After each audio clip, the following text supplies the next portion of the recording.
సత్యవతి పరిచయం. శాంతన మహారాజు గంగాదేవి వెళ్ళిపోయాక రాజ్యం ఒంటరిగా నడిపించేవాడు. కాని ఆయన మనసులో ఎప్పుడూ భార్య కోసం కోరిక ఉండేది. ఒకసారి గంగానది దగ్గర వేటకు వెళ్లిన శాంతన మహారాజు ఒక మత్స్యగంధ చేపల వాసన కలిగిన అమ్మాయిని చూశాడు. ఆమె పేరు సత్యవతి. అసలు ఆమె ఒక మత్స్యకారుడి కూతురు. కాని ఆమెకు చాలా అందం, సౌమ్యం ఉండేది.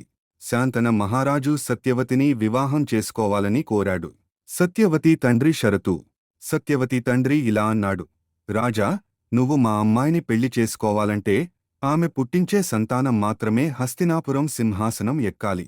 అది విని రాజు శాంతన మహారాజు కలత చెందాడు. ఎందుకంటే ఆయనకు అప్పటికే గంగాదేవి ద్వారా ఒక కుమారుడు, దేవవ్రతుడు, భీష్ముడు ఉన్నాడు. ఆయన వారసుడిగా రాజ్యం ఎక్కాలి కదా. ఈ సమస్యతో రాజు దిగులుగా ఉండిపోయాడు. దేవవ్రతుడు, భీష్ముడు తన తండ్రి బాధను గమనించాడు. ఆ వెంటనే సత్యవతి తండ్రి దగ్గరకు వెళ్లి ఇలా అన్నాడు: నేను జీవితాంతం సింహాసనం మీద కూర్చోను.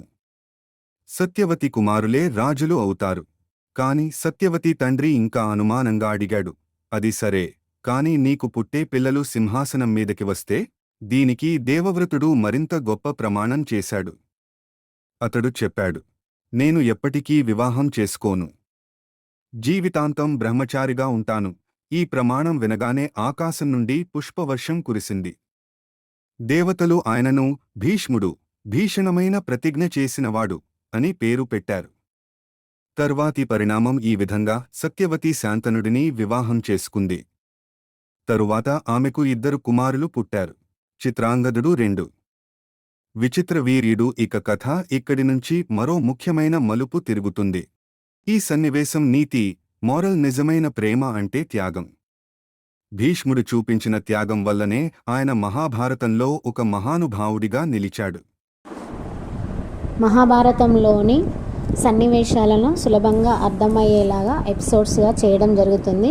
Please subscribe my channel.